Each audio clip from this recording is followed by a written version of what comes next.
ketika Allah Subhanahu wa taala menyebutkan pertama kali 'allamal Qur'an, itu isyarat tentang nikmat agama, karena Al-Quran itu adalah petunjuk yang diberikan oleh Allah Subhanahu wa taala kepada manusia supaya manusia itu bisa melangkah dengan baik di dalam kehidupannya, tahu mana yang baik, mana yang tidak baik, mana yang hak, mana yang batil, jalan hidupnya menjadi terang.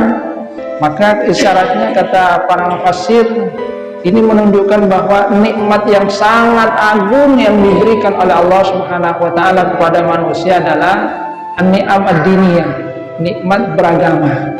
Bahkan di dalam ayat ini Allah Subhanahu wa taala menyebutnya sebelum kata khalaqal insan, tentang penciptaan manusia itu sendiri, yang isyaratnya bahwa penciptaan manusia itu memang tujuannya adalah untuk beribadah.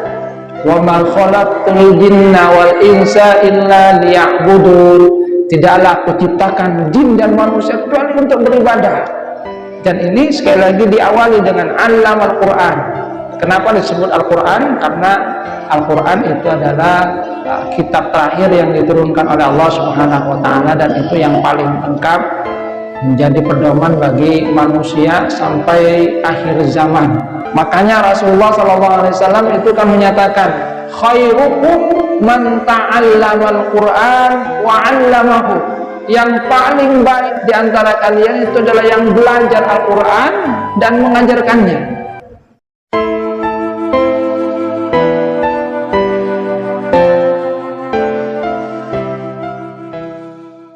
Assalamualaikum warahmatullahi wabarakatuh. Waalaikumsalam warahmatullahi wabarakatuh. Innal hamdalillah nahmaduhu wa nasta'inuhu wa nastaghfiruh wa na'udzu billahi min shururi anfusina wa min sayyiati a'malina. May yahdihillahu fala mudilla lahu wa may yudlil fala hadiya lahu. Asyhadu an la ilaha illallah wahdahu la syarika lahu wa asyhadu anna Muhammadan abduhu wa rasuluhu la nabiyya ba'da. Allahumma salli ala Muhammad wa ala ali Muhammad kama sallaita ala ali Ibrahim innaka Hamidum Majid. Allahumma barik ala Muhammad wa ala ali Muhammad kama barakta ala ali Ibrahim innaka Hamidum Majid. Allahumma la ilma illa ma 'allamtana fa'allimna ilman yanfa'una wanfa'na bima 'allamtana. Rabbana atina min ladunka rahmatan wa hayyi' lana min amrina rasyada. Rabbi shrah li sadri wa yassir li amri wahlul 'uqdatam min lisani yafqahu qawli, amma ba'du. Hadirin jamaah pengajian rahimakumullah. Alhamdulillah, kita bersyukur kepada Allah Subhanahu wa taala karena Allah Subhanahu wa taala masih memberikan kita nikmat sehat, mata yang masih bisa melihat, telinga masih bisa mendengar, tangan dan kaki bisa kita gerakkan, dan kita syukuri bahwasanya Allah Subhanahu wa taala juga memberikan nikmatul iman, sehingga nikmat sehat ini bisa kita gunakan dalam rangka mengabdi kepada Allah Subhanahu wa taala, melangkahkan kaki ke masjid ini, menghambakan diri kepada Allah Subhanahu wa taala. Sebab ada banyak orang yang diberikan nikmat sehat akan tapi tidak mampu untuk menggunakan nikmat sehat itu dalam rangka ibadah kepada Allah Subhanahu wa taala. Hadirin jamaah pengajian rahimakumullah, dulu kita sudah menamatkan surah Al-Waqi'ah, maka pada kesempatan kali ini kita akan mengkaji surah Ar-Rahman. Surah Ar-Rahman merupakan bagian dari surah Makkiyah. Jadi kata para ulama, jumhur ulama menyatakan bahwasanya surah Ar-Rahman ini adalah surah Makkiyah, surat yang diturunkan pada periode Mekah. Walaupun ada pendapat dari Ibnu Mas'ud yang menyatakan bahwasanya itu adalah Madaniyah, karena dari berbagai riwayat menunjukkan, kata para jumhur ulama, bahwa surah Rahman ini memang diturunkan pada periode Mekah. Di antaranya adalah riwayat bahwasanya Para sahabat menyatakan, masami'at Quraisy hadzal Quran yujhar bihi qattu. Orang-orang Quraisy itu tidak pernah mendengar ayat Al-Quran itu dibaca dengan keras. Faman rajulun yusmi'uhumu, siapa kira-kira ya yang akan memperdengarkan ayat Al-Quran kepada mereka? Karena orang-orang Quraisy itu sangat memusuhi orang Islam, apalagi kalau mereka membacakan ayat Al-Quran. Maka kata Ibnu Mas'ud, biar saya yang akan membacakan ayat Al-Quran kepada mereka. Sahabat yang lain khawatir itu, jangan kamu, kalau bisa yang lain yang itu kaumnya itu bisa membela kamu. Sudah, tidak usah khawatir, saya yang akan membacakan kepada mereka. Maka Ibnu Mas'ud kemudian sholat dekat makom Ibrahim membaca surat Rahman ini. Orang-orang Quraisy kemudian berkata, apa yang dibaca itu? Kemudian membaca ayat-ayat yang Muhammad menyatakan bahwa itu adalah wahyu dari Tuhannya. Maka orang-orang Quraisy kemudian memukuli Ibnu Mas'ud, tapi Ibnu Mas'ud tidak bergeming. Ini menunjukkan bahwa para sahabat memang mempunyai semangat yang teguh seperti halnya Ibnu Mas'ud, walaupun dia tahu bahwa ada resiko kalau dia membacakan ayat Al-Quran dengan suara keras tengah-tengah orang-orang Quraisy, dia akan dipukuli, akan tapi dia tetap melaksanakannya. Jadi ini pertama riwayat yang menunjukkan bahwasanya surah Ar-Rahman ini sudah turun pada periode Mekah. Kemudian riwayat yang lain adalah dari At-Tirmidzi, dari Jabir, bahwasanya Rasulullah sallallahu alaihi wasallam kharaja Rasulullah sallallahu alaihi wasallam ala ashabihi. Para sahabat Rasulullah menemui para sahabat. Kemudian beliau membacakan surah Ar-Rahman dari awal sampai akhir ayat. Fasakatu, para sahabat mendengarkan ayat-ayat Al-Quran dari surah Rahman ini dan mereka diam. Maka kemudian kata Rasulullah sallallahu alaihi wasallam, laqad qara'tuha 'alal jinni lailatal jin. Saya telah membacakan surah Ar-Rahman ini pada satu malam kepada para jin. Fakanu ahsana mardudan minkum. Ternyata mereka itu mempunyai tanggapan yang lebih baik daripada kalian. Kalian ketika saya bacakan surah Rahman hanya diam gitu. Tapi para jin itu menjawab setiap kali saya membaca ayat Al-Quran, fabi ayyi ala'i rabbikuma tukadziban, maka nikmat Tuhan yang mana yang kamu dustakan? Mereka itu menjawab, qalu la bi syai'in min ni'amika rabbana nukadzib falakal hamd.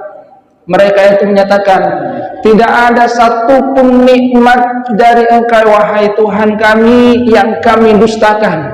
Falakal hamd, maka bagi Engkaulah segala puji.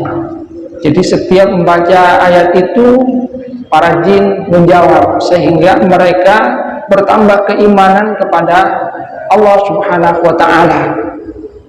Ini kemudian dibacakan oleh Rasulullah SAW, dan ternyata beliau mendapatkan bahwasanya jin itu malah lebih bagus tanggapannya, sehingga diharapkan bahwasanya surah Ar-Rahman ketika dibacakan itu benar-benar bisa menggugah perasaan kita tentang nikmat-nikmat Allah Subhanahu wa ta'ala. Semakin dekat kita kepada Allah Subhanahu wa ta'ala, semakin yakin akan kekuasaan Allah Subhanahu wa ta'ala, mendapatkan barakah dari surah Rahman, sebagaimana para jin itu yang mereka kemudian tambah keimanan, bahkan diantara mereka yang tadinya tidak beriman kepada Rasulullah Sallallahu Alaihi Wasallam kemudian beriman kepada Rasulullah Sallallahu Alaihi Wasallam.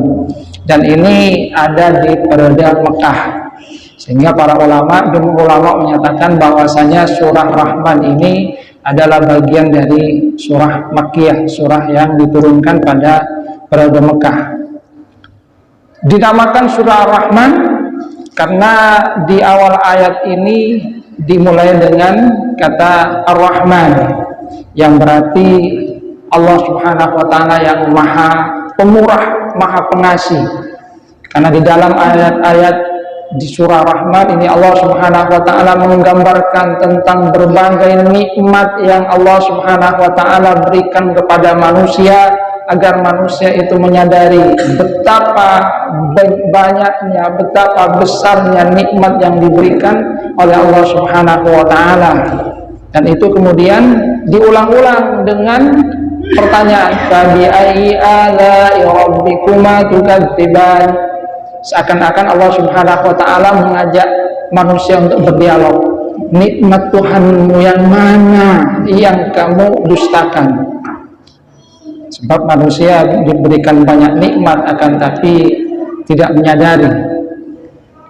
Dan salah satu kelebihan dari surah Rahman itu kata Rasulullah SAW, likulli syai'in arus, segala sesuatu itu ada pengantinnya. Wa arusul Quran suratul Rahman, sedangkan pengantinnya Al-Quran itu adalah surah Ar-Rahman. Kenapa digambarkan sebagai pengantin Al-Quran? Karena kandungan yang indah yang ada di dalamnya. Kalau pengantin itu kan indah-indah gitu, kelihatan cantik, kelihatan ganteng, bulan, masa-masa yang indah itu, didandani dengan dandanan yang indah, sehingga yang tadinya hitam kelihatan putih, yang pesek kemudian kelihatan mancung, indah gitu. Nah, arusul Quran surah Ar-Rahman, pengantin Al-Quran itu adalah surah Ar-Rahman, karena kandungannya yang sangat indah, termasuk juga susunan yang ada di dalamnya, di mana Allah Subhanahu wa taala sampai mengulang 31 kali ya. Fabi ayyi ala'i rabbikuma tukadziban, maka nikmat Tuhanmu yang mana yang hendak kamu dustakan. Hadirin jamaah rahmatullah, kita kaji dari awal surah. Allah Subhanahu wa taala berfirman, a'udzubillahi minasyaitonir rajim. Ar-Rahman 'allamal Qur'an, khalaqal insan 'allamahul bayan. Ar-Rahman. Ayat pertama dari surah Ar-Rahman ini dimulai dengan firman Allah Subhanahu wa taala yang mendeklarasikan dirinya itu sebagai zat yang maha pemurah, zat yang maha pengasih. Para ulama itu menggambarkan bahwasanya sifat Ar-Rahman itu adalah gambaran bahwasanya Allah Subhanahu wa taala kasihnya itu meliputi semua makhluknya. Di mana sebagian menyatakan kalau Ar-Rahim itu adalah khusus kepada kaum muslimin, tapi Ar-Rahman itu adalah kasih dari Allah Subhanahu wa taala kepada semua makhluknya, termasuk mereka yang tidak beriman kepada Allah Subhanahu wa taala itu mendapatkan curahan dari rahmatnya.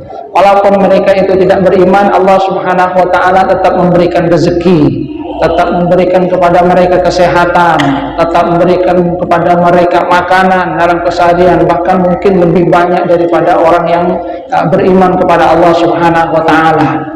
Jadi semuanya itu adalah gambaran tentang sifat Ar-Rahman. Nah, Allah Subhanahu wa taala itu menggambarkan bahwasanya dirinya itu adalah Ar-Rahman, zat yang maha pemurah. Allah Subhanahu wa taala itu tidak berbuat zalim kepada hamba-hambanya. Apa yang diberikan oleh Allah Subhanahu wa taala itu adalah untuk kemaslahatan manusia. Kadang-kadang manusia itu diberikan sesuatu yang mungkin dia kurang menyukainya, sakit, tapi di dalamnya sesungguhnya tetap ada hikmahnya. So, ketika sakit manusia kemudian istirahat. Ada orang yang terus sibuk aktivitas itu kan, sehingga dia lupa untuk istirahat. Maka oleh Allah Subhanahu wa taala diberikan sakit, ya sudah kamu istirahat dulu ya, kamu terlalu banyak kerja. Kadang manusia tidak menyadari supaya dirinya itu memperhatikan dirinya, maka Allah memberikan sakit, diantaranya adalah supaya dia istirahat, termasuk kalau di dalam agama kita adalah untuk menggugurkan dosa-dosa. Jadi semua yang dikaruniakan oleh Allah Subhanahu wa taala adalah untuk kepentingan manusia itu sendiri. kasih Allah Subhanahu wa taala itu tidak terbatas. Ustaz, kalau ini kan namanya, kalau bicara Rahman mengisyaratkan terhadap nama suratnya, ini kan namanya Al-Maksud Husna itu ya, Asmaul Husna. Kenapa tidak sekalian bersumpah Allah? Tidak, ini kalau kita berpikiran liar, kenapa tidak bersumpah sekalian? War-Rahman gitu, seperti Wadduha, Wad ini gitu. Apakah karena ini menjadi Asmaul Husna sehingga setiap Asmaul Husna apakah ada kalimat berdiri sendiri, tidak bersumpah itu? Baik, sesungguhnya Allah Subhanahu wa taala di antara maksudnya adalah untuk memperkenalkan bahwasanya dirinya adalah Ar-Rahman, karena Ar-Rahman itu adalah satu kata asma Allah Subhanahu wa taala yang tidak begitu dikenal oleh orang-orang Arab pada waktu itu. Ketika mereka disuruh untuk bersujud kepada Rahman, Omar Rahman, apa Rahman itu? Untuk apa kami bersujud kepada Rahman? Makanya ketika Rasulullah Sallallahu Alaihi Wasallam pada saat perjanjian Hudaybiyah itu menulis dengan Bismillahirrahmanirrahim, orang-orang Quraisy tidak menerima itu. Kami tidak tahu tentang Ar-Rahman-Rahim ini. Maka diganti dengan kalimat yang lain yang mereka itu sudah familiar. Jadi Bismillah itu memang sesuatu yang sudah familiar, tapi Ar-Rahman itu adalah kata yang kurang familiar di tengah orang-orang Quraisy. Sehingga ketika Allah Subhanahu wa taala memperkenalkan dirinya sebagai Ar-Rahman, sesungguhnya juga untuk memberikan satu peringatan kepada orang-orang Quraisy bahwasanya dirinya adalah zat yang maha pemurah.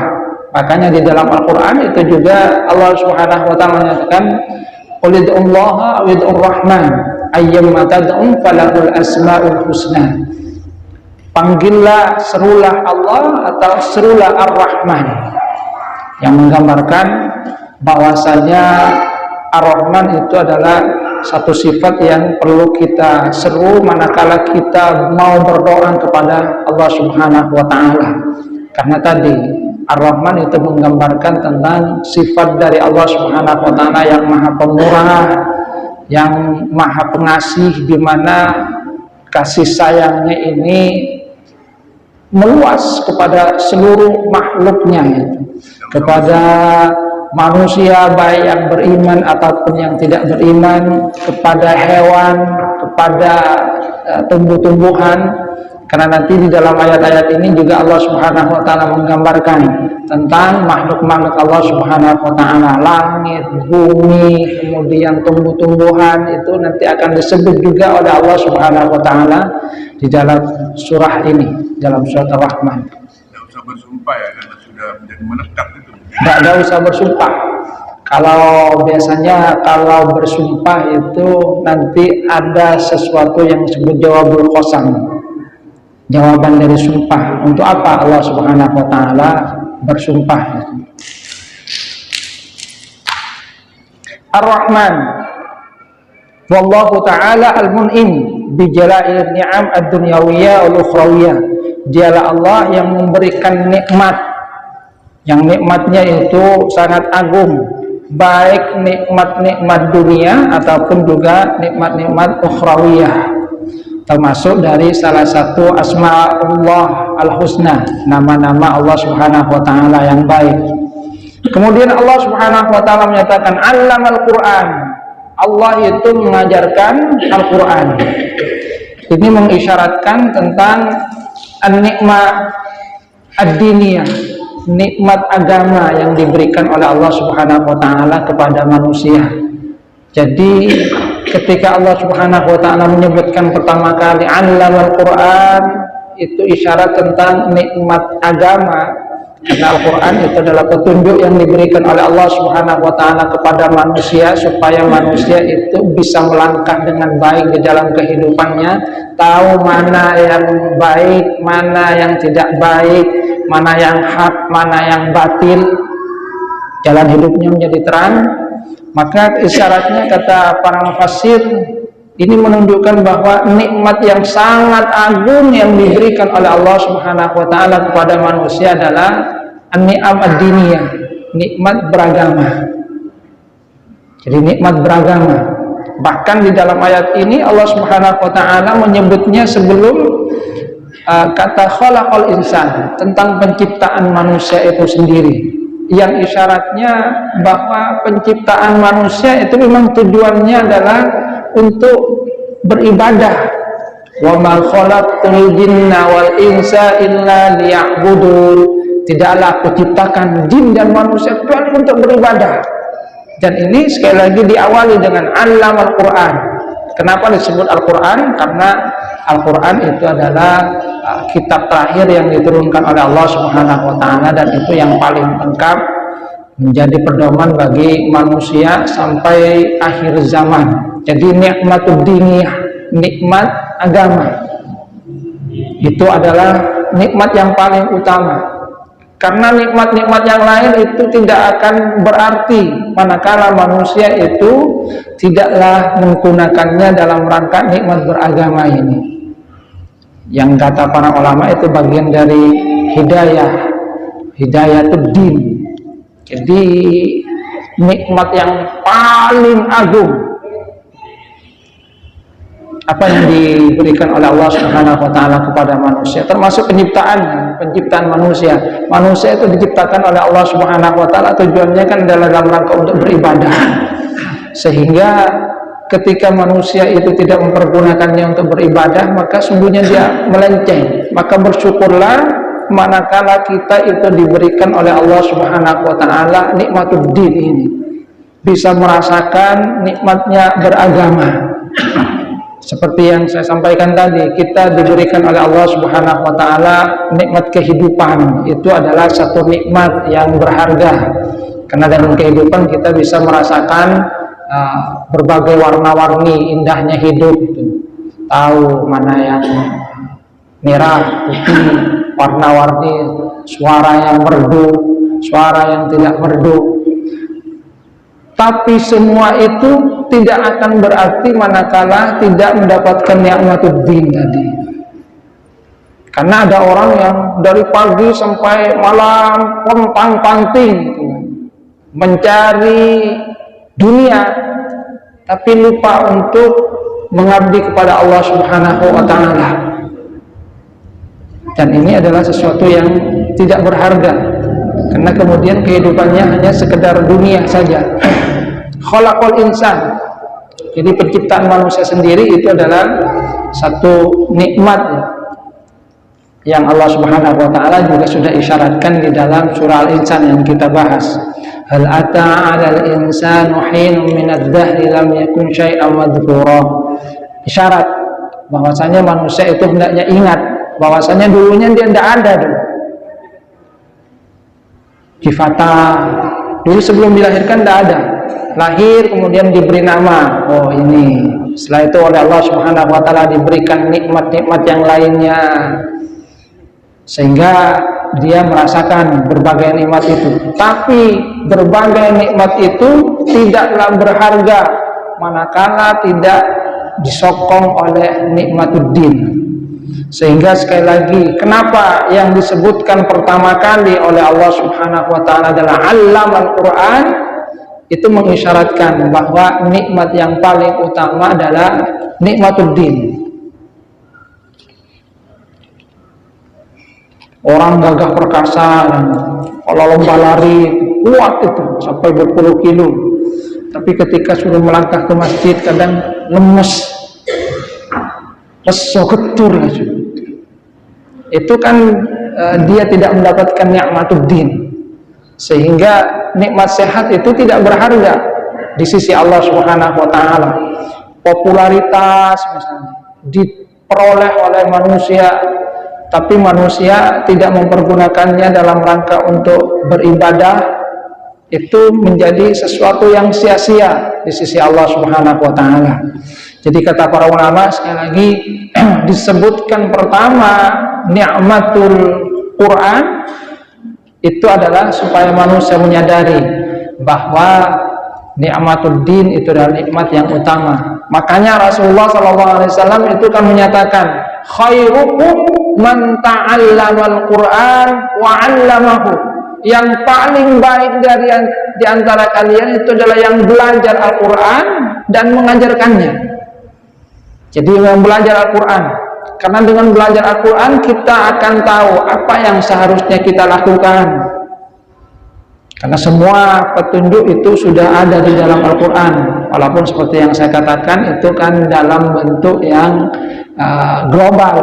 Petunjuk secara khusus itu tentu tidak langsung terperinci, tapi kaidah-kaidah umum yang kalau kemudian manusia itu mau merenungkannya, semuanya itu ada di dalam Al-Quran. Hati resah misalnya, itu kan ada di dalam Al-Quran. La khaufun alaihim wa la hum yahzanun.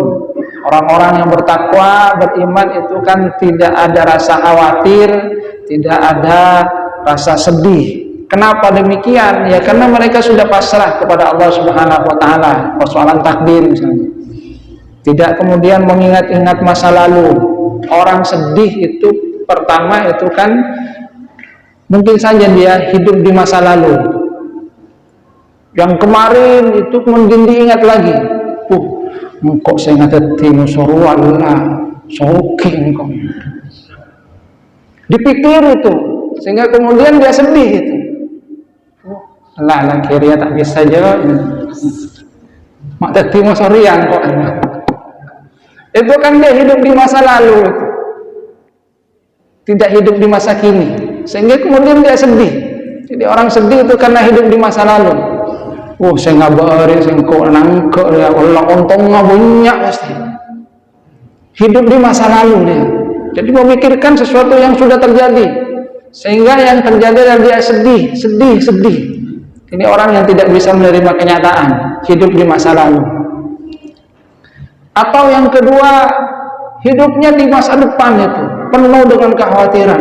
Baru melakukan tarian, dipikir sesuatu yang sesungguhnya hanya dikarang oleh dirinya itu. Kok makan aku napas tabrakan Allah mati gak kepi, burung tak makan. Kenapa? Karena dia memikirkan sesuatu yang dikarang-karang sendiri itu rasa khawatir. Maka yang diajarkan di dalam agama itu kan kita berusaha, kemudian kita pasrahkan kepada Allah Subhanahu wa taala, ya hiduplah di masa sekarang itu, nikmati hidup yang diberikan oleh Allah Subhanahu wa taala pada saat ini. Apa yang diberikan oleh Allah, alhamdulillah sekarang itu kita sehat, bisa ke masjid, itu kan nikmat itu. Perkara besok ya sudah, urusan besok. Manusia hanya berusaha, tapi jangan kemudian dikarang-karang sendiri itu. Bermengumumkan kantaria. Otak sendiri manusia itu kadang dibuat pusing oleh pikiran-pikiran dirinya sendiri. Capok sakit sapun, kok area sakit area lah, paling belum datang mati.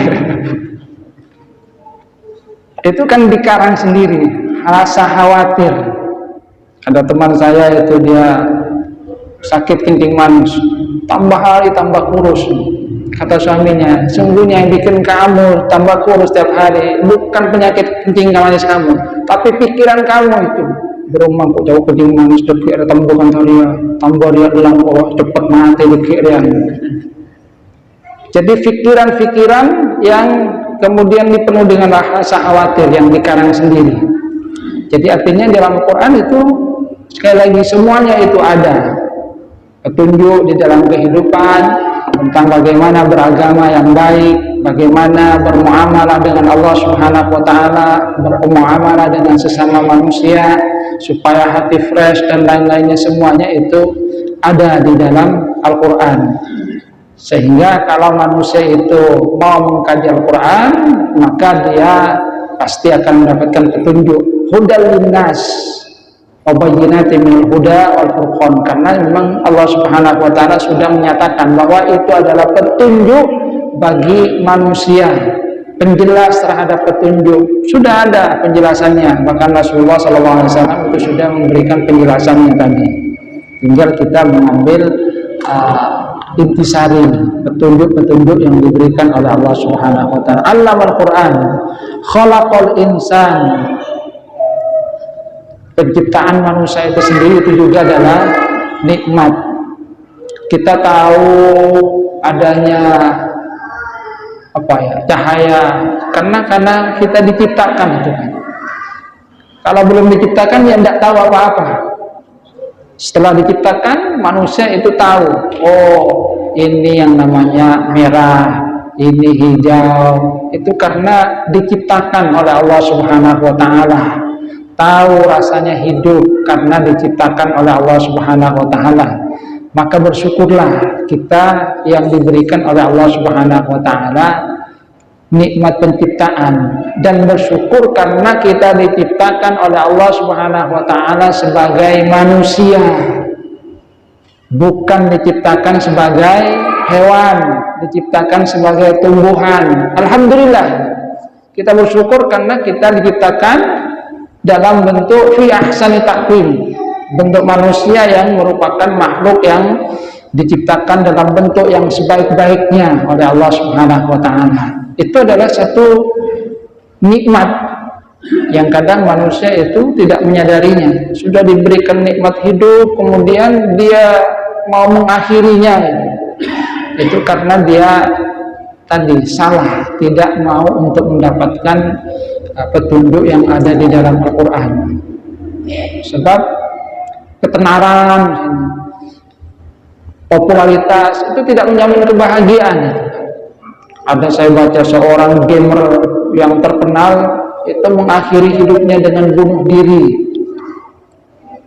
Jadi mengakhiri hidupnya dengan bunuh diri karena kecewa dengan kekasihnya, pacarnya yang kemudian tidak perhatian kepada dirinya. Jadi popularitas, kekayaan, jabatan itu bukan sesuatu yang bisa mengantarkan kebahagiaan, kecuali kalau kita menghubungkannya dengan agama. Khalaqal insan. Kemudian nikmat yang ketiga yang Allah Subhanahu wa taala sebutkan di dalam ayat ini adalah allamahul bayan. Allah mengajarkan kepada manusia kemampuan untuk berbicara, berekspresi, sehingga manusia bisa berkomunikasi dengan yang lainnya. Itu adalah satu nikmat yang Allah Subhanahu wa taala berikan kepada manusia. Kita mengalami kemajuan karena bisa berinteraksi, mengungkapkan apa yang menjadi isi hati, berbicara dengan orang lain, mengungkapkan, memahami apa yang dikatakan oleh orang lain. Bahkan walaupun orang lain tidak paham bahasa itu, kadang kita dengan bahasa isyarat, dan ternyata bisa juga itu. Saya pernah itu ada waktu umroh bareng seorang yang tidak tahu bahasa Indonesia, bicara dengan orang Kalimantan yang tidak bisa bahasa Indonesia juga. Ternyata nyambung juga itu. Acaca Madura situ kena acaca Kalimantan itu. Yang melihat itu ketawa, tapi ternyata nyambung itu. Walaupun yang satu pakai bahasa Madura, yang satunya pakai bahasa Kalimantan, nyambung itu. Walaupun ada acaca Karpat TV. Ya, itu hal yang nyata yang kemudian terjadi. Jadi sama-sama bahasanya bahasa sendiri yang sesungguhnya lawan bicaranya tidak paham, akan tapi ternyata mereka yang tahu, paham apa yang diinginkan oleh lawan bicaranya. Karena diantara hal yang diberikan oleh Allah Subhanahu wa taala kemampuan ekspresi itu kan, lewat bahasa isyarat tahu bahwasanya ini loh yang diinginkan oleh lawan bicara saya. Walaupun mungkin saja ada salah sedikit gitu kan.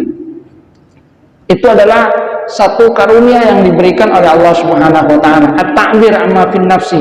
Jadi mengungkapkan apa yang ada dalam diri, memahami orang lain, termasuk juga mengungkapkan apa yang ada dalam diri kita kepada orang lain. Itu adalah satu karunia yang diberikan oleh Allah Subhanahu wa taala, sehingga dengan demikian manusia itu bisa berkembang. Orang datang dari Jawa ke sini, kemudian bisa berinteraksi, itu kan bagian dari allamahul bayan.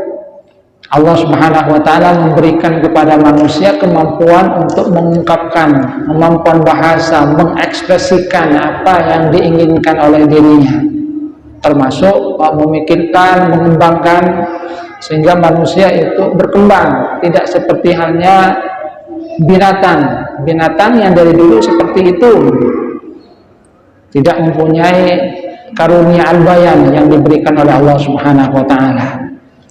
Nah, setelah membicarakan tentang nikmat din berupa diturunkannya Al-Quran, kemudian nikmat penciptaan manusia itu sendiri sehingga manusia mengetahui berbagai nikmat yang lainnya yang diberikan oleh Allah Subhanahu wa taala, nikmatul bayan, kemampuan untuk berekspresi. Kemudian Allah Subhanahu wa taala membicarakan tentang makhluk-makhluknya yang itu merupakan nikmat yang diberikan oleh Allah Subhanahu wa taala kepada manusia. Allah menyatakan, a'udzubillahi minasyaitonir rajim, asy-syamsu wal qamaru bi husban, bahwasanya matahari dan bulan itu beredar dengan perhitungan yang cermat, sudah diberikan oleh Allah Subhanahu wa taala, teliti, sehingga para ilmuwan itu setelah ratusan tahun baru memahami bahwasanya matahari dan bulan itu memang sudah beredar di tempat edarnya, dan itu sesuai dengan ketentuan yang diberikan oleh Allah Subhanahu wa taala, tidak terjadi tabrakan.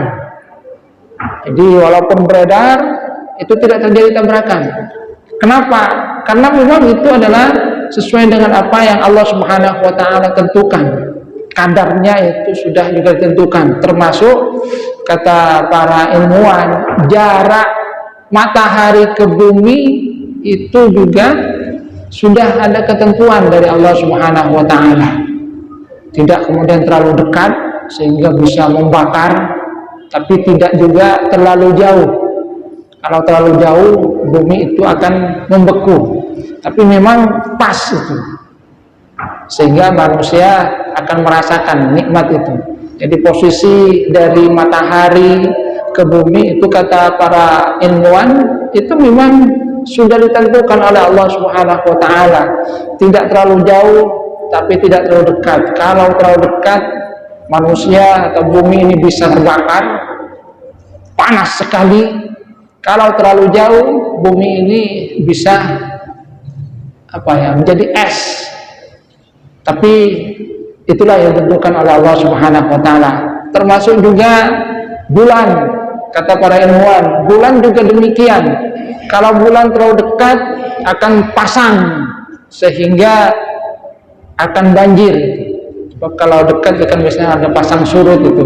Pasang surut dari air laut itu kan berkaitan dengan bulan. Kalau pasang itu biasanya agak mendekat bulan, tapi kalau surut itu agak menjauh.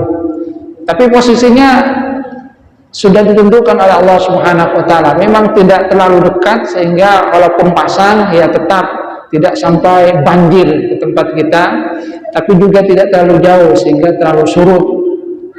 Ini yang ditemukan oleh para ilmuwan pada masa sekarang, dan semua itu sudah digambarkan di dalam Al-Quran. Asy-syamsu wal qamaru bi husban. Sehingga manusia pada masa sekarang setelah merenungkan, maka dia akan mensyukuri betapa semua sesungguhnya adalah karunia dari Allah Subhanahu wa taala. Jadi semua adalah karunia dari Allah Subhanahu wa taala. Jadi memang sudah ditentukan jaraknya, termasuk perputarannya.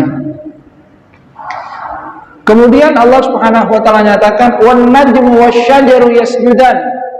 An-najmu ini ada yang memahami bintang yang ada di langit, akan tapi mayoritas mufassir menyatakan bahwa makna an-najmu ini adalah tumbuh-tumbuhan yang tidak mempunyai cabang ke atas itu, seperti halnya padi, gandum.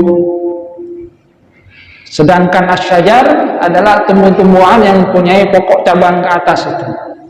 Nah, Di ayat ini Allah Subhanahu wa taala menyatakan wan najmu wasyajaru yasjudan, bahwa tumbuh-tumbuhan dan pepohonan itu yasjudan, bersujud, yang kata para ulama maknanya adalah tunduk kepada Allah Subhanahu wa taala. Jadi tumbuh-tumbuhan, pepohonan itu juga tunduk kepada Allah Subhanahu wa taala. Ketundukan mereka itu adalah dengan mengikuti apa yang diperintahkan oleh Allah Subhanahu wa taala, termasuk mereka itu juga mencari makanan ke dalam bumi di dalam rangka untuk memberikannya kepada manusia, karena apa yang ada di muka bumi ini Allah Subhanahu wa taala ciptakan untuk kepentingan manusia. Jadi semuanya itu ternyata tunduk kepada Allah Subhanahu wa taala, yang mengisyaratkan kalau tumbuh-tumbuhan saja, pepohonan itu tunduk kepada Allah Subhanahu wa taala, kenapa kalian wahai manusia yang merupakan makhluk yang diciptakan paling sempurna, bentuk tubuhnya itu fi ahsani taqwim, dalam bentuk yang sebaik-baiknya, diberikan oleh Allah Subhanahu wa taala akal, kemudian tidak mau tunduk kepada Allah? Ini kalau kata Roma Irama terlalu. Jadi dibandingkan tumbuh-tumbuhan saja tunduk, pepohonan saja tunduk, mengapa kalian itu tidak mau tunduk kepada Allah Subhanahu wa taala? Jadi mengingatkan bahwa semuanya itu adalah karunia yang diberikan oleh Allah Subhanahu wa taala. Ini kan gambaran tentang nikmat itu. Mulai dari Al-Quran, kemudian penciptaan manusia itu juga adalah nikmat, diberikan kemampuan untuk berbicara, ekspresi itu juga adalah nikmat, kemudian matahari dan bulan itu juga adalah nikmat. Kita akan merasakan nikmatnya itu matahari. Kadang-kadang kita tidak merasa bahwasanya itu nikmat, karena kalau di bumi Khatulistiwa kita akan dapat cahaya yang cukup gitu kan. Sehingga kalau ada cahaya matahari bahkan menghindar. Mau Indonesia stopen itu panas itu mau pakai itu. Tapi kalau kemudian kita renungkan orang-orang barat itu, orang-orang barat itu mereka sedikit mendapatkan sinar matahari, kalau sampai ke Indonesia itu mereka itu gembira itu, sampai berjemur dari pagi sampai petang gitu. Ada teman saya cerita menjaga villa itu, dia boleh dari pagi itu kerjanya selonjoran berjemur itu, dari pagi sampai siang, makan sebentar keluar lagi berjemur lagi. Mulai matura pikirnya jemur poton coba panas aku nih panas. Kenapa ya? Karena kita mendapatkan nikmat itu banyak, sehingga tidak merasa bahwasannya itu adalah nikmat. Tapi yang mendapatkan nikmat itu sedikit, seperti hanya orang-orang barat, itu merasa bahwasanya ini adalah nikmat. Pong-pong ke Indonesia ini acumura lagunya ini. Yang memang kadang-kadang manusia itu apa ya, ungkapannya kata Abu Nawas itu, manusia itu memang menginginkan apa yang dia tidak punya. Sehingga pernah ditanya Abu Nawas oleh raja, Abu Nawas, kamu kalau diberikan pilihan kekuasaan dengan keadilan, mana yang kamu pilih? Oh, kalau saya pilih kekuasaan, raja. Oh, kok bisa pilih kekuasaan? Kalau saya pasti pilih keadilan, gitu, kata rajanya. Kata Abu Nawas, ya memang seperti itu raja, orang itu menginginkan yang tidak dimiliki. Jadi nyindir Abu Nawasnya, saya ini tidak punya kekuasaan, punya keadilan. Engkau itu punya kekuasaan tapi tidak punya keadilan, makanya kamu ingin keadilan. Saya tidak punya kekuasaan, maka ingin punya kekuasaan. Orang itu biasanya memang menginginkan apa yang tidak dimiliki, raja. Sudah ada. Baik, mungkin sampai ayat ini. Jadi wan najmu wasyajaru yasjudan, bahwasanya tumbuh-tumbuhan pun baik yang mempunyai cabang pokok ke atas ataupun tidak, itu semuanya itu juga tunduk kepada Allah Subhanahu wa taala, merupakan bagian nikmat yang diberikan oleh Allah Subhanahu wa taala kepada manusia karena manusia menikmatinya. Kalau mereka saja itu tunduk, maka isyaratnya kenapa manusia yang merupakan makhluk yang paling sempurna diberikan akal kemudian tidak tunduk, tidak merasakan betapa sesungguhnya banyak nikmat yang diberikan oleh Allah Subhanahu wa taala. Kita cukupkan, mudah-mudahan renungan tentang nikmat-nikmat utama ini bisa menyadarkan kita betapa banyaknya nikmat yang diberikan oleh Allah Subhanahu wa taala. Kurang lebihnya mohon maaf. Wabillahi taufiq wal hidayah. Assalamualaikum warahmatullahi wabarakatuh.